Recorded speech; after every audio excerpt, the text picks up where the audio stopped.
Viewers break ਤੋਂ ਬਾਅਦ ਤੁਹਾਡਾ ਸਾਰਿਆਂ ਦਾ ਸਵਾਗਤ ਹੈ। ਅਸੀਂ ਡਾਕਟਰ ਸਾਹਿਬ ਦੇ ਨਾਲ ਜਿਹੜੀ ਇਹ ਵਿਚਾਰ ਚਰਚਾ ਹੈ ਉਹਨੂੰ ਅੱਗੇ ਕੰਟੀਨਿਊ ਕਰਦੇ ਹਾਂ। ਡਾਕਟਰ ਸਾਹਿਬ, ਜਿਵੇਂ ਅਸੀਂ ਵੱਖੋ ਵੱਖਰੇ ਟੌਪਿਕਸ 'ਤੇ ਗੱਲਬਾਤ ਕੀਤੀ ਹੈ, ਇਹ ਤੀਜਾ ਜਿਹੜਾ ਸੈਗਮੈਂਟ ਹੈ, ਮੈਨੂੰ ਲੱਗਦਾ ਟਾਈਮ ਨੂੰ ਦੇਖਦੇ ਹਾਂ ਅਖੀਰਲਾ ਸੈਗਮੈਂਟ ਹੋਊਗਾ ਸਾਡਾ। ਅਤੇ ਇਹਦੇ ਵਿੱਚ ਮੈਂ ਜਿਹੜਾ ਥੋੜ੍ਹਾ ਜਿਹਾ ਚਾਈਨਾ ਅਤੇ ਇੰਡੀਆ ਦੇ ਰਿਲੇਸ਼ਨਜ਼ ਹੈਗੇ ਨੇ ਉਸ ਵੱਲ ਗੱਲ ਨੂੰ ਲਿਜਾਣਾ ਚਾਹੂੰਗਾ। ਪਿਛਲੇ ਦਿਨਾਂ ਦੇ ਵਿੱਚ ਅਸੀਂ ਮੀਡੀਆ ਰਿਪੋਰਟਸ ਜੋ ਆਈਆਂ ਨੇ ਦੇਖਿਆ ਕਿ ਚੀਨ ਨੇ ਜਿਹੜਾ ਹੈ ਉਹ ਜੰਮੂ ਕਸ਼ਮੀਰ ਦੇ ਵਿੱਚ ਜਿਹੜਾ ਲਦਾਖ ਸੈਕਟਰ ਹੈ ਉੱਧਰ ਚੀਨ ਦੀ ਫੌਜ ਜਿਹੜੀ ਹੈ ਅੰਦਰ ਆਈ ਹੈ। ਉਹਨਾਂ ਦਾ ਪ੍ਰੋਟੈਸਟ ਇਸ ਕਰਕੇ ਸੀ ਕਿ ਇੱਕ ਤਾਂ ਜਿਹੜਾ ਕੁਝ ਤਿੱਬਤੀਅਨਜ਼ ਹੈਗੇ ਨੇ ਉਹਨਾਂ ਨੇ ਉੱਥੇ ਦਲਾਈ ਲਾਮਾ ਦਾ ਜਿਹੜਾ ਜਨਮ ਦਿਨ ਹੈ ਉਹ ਮਨਾਇਆ। ਉੱਥੇ ਤਿੱਬਤ ਨੂੰ ਫ੍ਰੀ ਕਰਵਾਉਣ ਦੇ ਚਾਈਨਾ ਦੀ ਆਕੂਪੇਸ਼ਨ ਤੋਂ ਜਿਹੜੇ ਝੰਡੇ ਨੇ ਉਹ ਲਹਿਰਾਏ ਨੇ। ਅਤੇ ਮਤਲਬ ਜਿੱਥੇ ਅਸੀਂ ਚਾਈਨਾ ਅਤੇ ਇੰਡੀਆ ਦਾ ਰਿਲੇਸ਼ਨ ਦੇਖਦੇ ਹਾਂ, ਇਟ ਗੋਜ਼ ਵੇ ਬੈਕ। 61 ਦੀ ਲੜਾਈ ਜਦੋਂ ਅਸੀਂ ਦੇਖਦੇ ਹਾਂ, ਤਿੱਬਤ ਦਾ ਹਿੱਸਾ ਕਿਵੇਂ ਚਾਈਨਾ ਨੇ ਜਿਹੜਾ ਹੈ ਉਹ ਇੰਡੀਆ ਤੋਂ ਖੋਹ ਕੇ ਆਪਣੇ ਅੰਡਰ ਕੀਤਾ। ਅਤੇ ਫਿਰ ਮਤਲਬ ਅਸੀਂ ਦਲਾਈ ਲਾਮੇ ਦਾ ਪਾਰਟ ਦੇਖਦੇ ਹਾਂ ਕਿ ਕਿਵੇਂ ਇੱਕ ਜੁਆਇੰਟ ਆਪਰੇਸ਼ਨ ਇੰਡੀਅਨ ਏਜੰਸੀ ਅਤੇ ਅਮਰੀਕਨ ਏਜੰਸੀਜ਼ ਦਾ ਸੀ, ਜਿਹਦੇ ਥੱਲੇ ਉਹਨਾਂ ਨੂੰ ਲਿਆ ਕੇ ਇੱਥੇ ਧਰਮਸ਼ਾਲਾ ਦੇ ਵਿੱਚ ਇਸਟੈਬਲਿਸ਼ ਕੀਤਾ ਗਿਆ ਅਤੇ ਗਵਰਨਮੈਂਟ ਆਫ ਐਗਜ਼ਾਈਲ ਜਿਹੜੀ ਹੈ ਉਹ ਸਥਾਪਿਤ ਕੀਤੀ ਗਈ। ਸੋ ਇਸ ਡਿਵੈਲਪਮੈਂਟ ਦੇ ਥੱਲੇ ਲਾਈਨ ਆਫ ਕੰਟਰੋਲ ਦੇ ਤੇ ਉੱਤੇ ਜਿਹੜੀ ਟਸਲ ਚੱਲਦੀ ਹੈ ਚੀਨ ਅਤੇ ਇੰਡੀਆ ਦੀ, ਕਿਵੇਂ ਦੇਖਦੇ ਹੋ ਇਸ ਪਾਰਟ ਨੂੰ? ਮੈਂਸ਼ਨ ਕਰਨਾ ਇਹਦੇ 'ਚ ਡੋਕਲਾਮ ਵੀ ਜ਼ਰੂਰੀ ਹੈ, ਉਹ ਵੀ ਜਿੱਥੇ ਸਟੈਂਡ ਆਫ ਮਹੀਨਾ ਬੱਧੀ ਇੰਡੀਆ ਅਤੇ ਚਾਈਨਾ ਦਾ ਚੱਲਿਆ ਸੀ। ਪਹਿਲਾਂ ਮੈਂ ਤੁਹਾਡਾ ਸਵਾਲ ਕਰੈਕਟ ਕਰਦੇ ਹਾਂ। ਤਿੱਬਤ ਇੰਡੀਆ ਦੇ ਕਬਜ਼ੇ ਤੋਂ ਖੋਹ ਕੇ ਚੀਨ ਨੇ ਆਕੂਪਾਈ ਨਹੀਂ ਕੀਤਾ ਜੀ।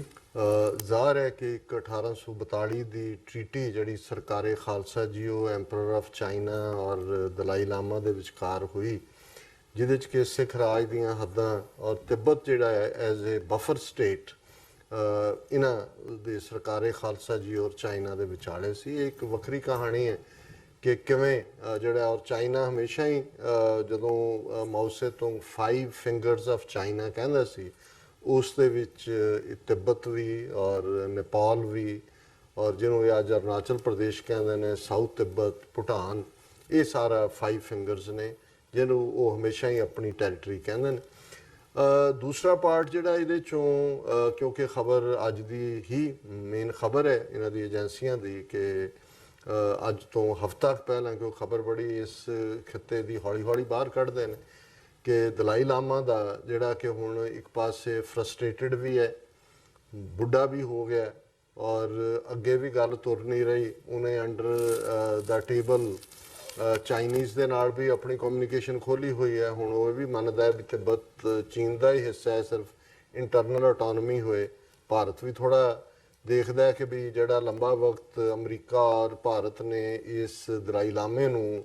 ਵਰਤਿਆ ਚਾਈਨਾ ਨੂੰ, ਕਿਉਂਕਿ 2-3 ਇਸ਼ੂ ਜਿਹਦੇ ਥੱਲੇ ਅਮਰੀਕਾ ਚਾਈਨਾ ਨੂੰ ਪੁਸ਼ ਟੂ ਦਾ ਵਾਲ ਰੱਖਦਾ, ਉਹਨਾਂ 'ਚ ਇੱਕ ਤਾਈਵਾਨ ਹੈ ਜਿਸ ਨੂੰ ਫਾਰਮੂਸਾ ਕਿਹਾ ਜਾਂਦਾ ਹੈ, ਜਿਹਨੂੰ ਅਮਰੀਕਾ ਹਥਿਆਰ ਵੀ ਵੇਚਦਾ ਹੈ। ਦੂਸਰਾ ਜ਼ਾਹਰ ਹੈ ਤਿੱਬਤ ਦਾ ਇਸ਼ੂ ਹੈ। ਲੇਕਿਨ ਇਹ ਗੱਲ ਦੀ ਦਲਾਈ ਲਾਮੇ ਨੂੰ ਵੀ ਸਮਝ ਆ ਗਈ ਹੋਈ ਹੈ ਕਿ ਇਹਨਾਂ ਤਿਲਾਂ ਦੇ ਵਿੱਚ ਤੇਲ ਨਹੀਂ ਹੈ। ਔਰ ਇਹ ਜਦੋਂ 15-16 ਸਾਲ ਦਾ ਸੀ ਉਦੋਂ 1959 ਦੇ ਵਿੱਚ CIA ਔਰ ਰਾ ਦੇ ਜੁਆਇੰਟ ਆਪਰੇਸ਼ਨ ਦੇ ਥੱਲੇ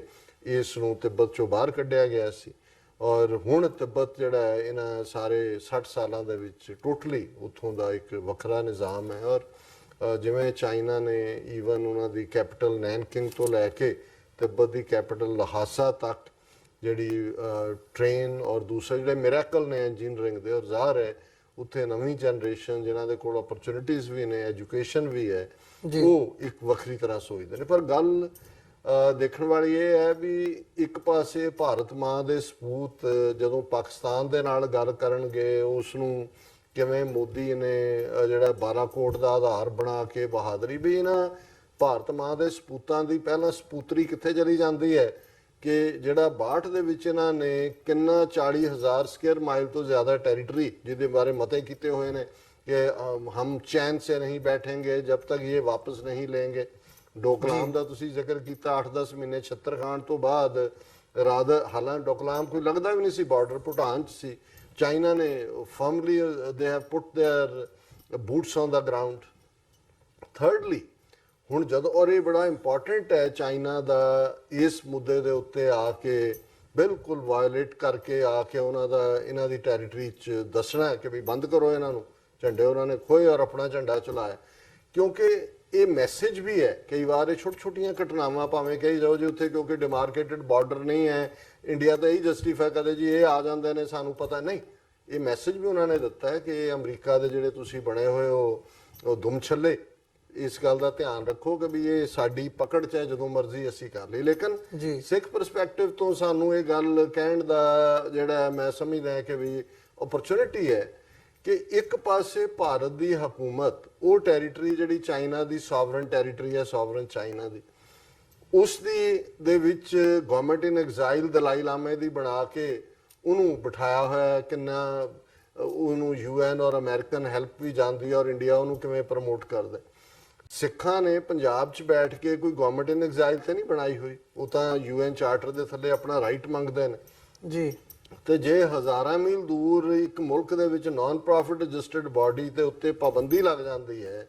ਕਿ ਜੀ ਉਹ ਦੇਸ਼ ਨੂੰ ਤੋੜਨਾ ਚਾਹੁੰਦੇ ਨੇ, ਜਿਹੜਾ ਕਿ ਕੋਈ ਇਸ ਨੂੰ ਜਸਟੀਫਾਈ ਕਰਨ ਲਈ ਉਹਨਾਂ ਦੇ ਕੋਲ ਕੋਈ ਮੈਟੀਰੀਅਲ ਨਹੀਂ ਅਦਰ ਦੈਨ ਕਿ ਉਹ ਮੰਗ ਕਰਦੇ ਨੇ ਜੋ UN ਚਾਰਟਰ 'ਚ ਹੈ, ਤੇ ਫਿਰ ਚਾਈਨਾ ਦਾ ਹੱਕ ਕਿਉਂ ਨਹੀਂ ਬਣਦਾ ਵੀ ਚਾਈਨਾ ਜਿਹੜਾ ਇਹਨਾਂ ਤੇ ਅਟੈਕ ਕਰੇ ਕਿ ਵੀ ਤੁਸੀਂ ਤੇ ਦੇਸ਼ ਨੂੰ ਤੋੜਨ ਵਾਲੇ ਨੂੰ ਉਹਦੀ ਗਵਰਨਮੈਂਟ ਬਣਾ ਕੇ ਐਗਜ਼ਾਈਲ ਦੀ ਪਨਾਹ ਹੀ ਨਹੀਂ ਦਿੱਤੀ ਹੋਈ, ਤੁਸੀਂ ਤਾਂ ਉਹਨੂੰ ਮਿਲੀਅਨਸ ਆਫ ਡਾਲਰਸ ਦਿੰਦੇ ਹੋ ਹਰ ਸਾਲ। ਸੋ ਕੁੱਲ ਬਣਾ ਕੇ ਮੈਂ ਸਮਝਦਾ ਹਾਂ ਵੀ ਇਹ ਪਾਰਟ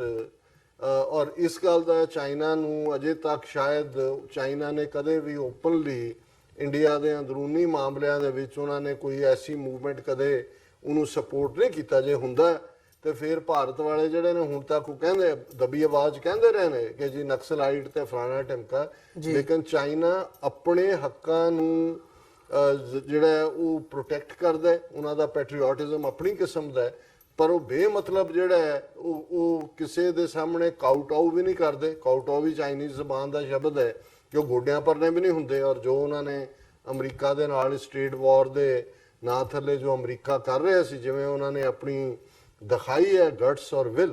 ਪਰ ਨਾਲ ਦੀ ਨਾਲ ਚਾਈਨੀਜ਼ ਕਦੇ ਜਿਨ੍ਹਾਂ ਨੇ ਉਹਨਾਂ ਦੇ ਨਾਲ ਕੋਈ ਧੱਕਾ ਕੀਤਾ ਹੁੰਦਾ ਹੈ ਜਾਂ ਕੋਈ ਉਹਨੂੰ ਵੀ ਉਹ ਨਹੀਂ ਭੁੱਲਦੇ ਨੇ। ਇਹੀ ਕਾਰਨ ਹੈ ਕਿ ਚਾਈਨਾ 'ਚ ਅੱਜ ਤੱਕ ਵੀ ਜਿਹੜੀ ਈਸਾਈਅਤ ਹੈ, ਕ੍ਰਿਸਚੀਅਨਿਟੀ ਹੈ, ਉੱਥੇ ਉਹੀ ਚਰਚ ਖੁੱਲ੍ਹਦਾ ਹੈ ਉਹ ਜਿਹਨੂੰ ਸਰਕਾਰੀ ਮਾਨਤਾ ਹੈ, ਕਿਉਂਕਿ ਉਹਨਾਂ ਨੂੰ ਪਤਾ ਹੈ ਵੀ ਇਹ ਕਿਸੇ ਜ਼ਮਾਨੇ 'ਚ ਜਿਹੜਾ ਮਿਸ਼ਨਰੀ ਬਣ ਕੇ ਕ੍ਰਿਸਚੀਅਨ ਇਹ ਬੜੇ ਸੀ ਵਿੱਚ ਆ ਕੇ ਔਰ ਇਹਨਾਂ ਨੇ ਕੋਲੋਨਾਈਜ਼ ਕੀਤਾ ਸੀ ਜਿਹੜਾ ਚਾਈਨਾ ਨੂੰ। ਸੋ ਉਹ ਇਸ ਗੱਲ ਨੂੰ ਭੁੱਲਦੇ ਨਹੀਂ ਨੇ ਔਰ ਇਹੀ ਕਾਰਨ ਹੈ ਕਿ ਜੋ ਭਾਰਤ ਦਾ ਰੋਲ ਹੈ ਅੱਜ ਉਹ ਭਾਰਤ ਨੂੰ ਮੈਸੇਜ ਵੀ ਦੇ ਰਹੇ ਨੇ ਔਰ ਇਸ ਦੇ ਨਾਲ ਹੀ ਉਹ ਇਹ ਵੀ ਦੱਸ ਰਹੇ ਨੇ ਕਿ ਵੀ ਅਸੀਂ ਜਿਹੜਾ ਇਸ ਕਿਸਮ ਦੇ ਤੁਹਾਡੇ ਡਰਾਮੇ ਦੀ ਜਿਹੜੀ ਹੈ ਸਾਨੂੰ ਇਹਨੂੰ ਅਸੀਂ ਚੱਲਣ ਨਹੀਂ ਦਿਆਂਗੇ। ਇਹਦੇ ਵਿੱਚ ਤੁਸੀਂ ਇਹ ਵੀ ਦੇਖਦੇ ਜਿਵੇਂ ਤੁਸੀਂ ਸਿੱਖ ਫੈਕਟਰ ਦਾ ਜ਼ਿਕਰ ਕੀਤਾ, ਮਤਲਬ ਸਾਡੇ ਲਈ ਜਦੋਂ ਕੋਈ ਇਦਾਂ ਦੀ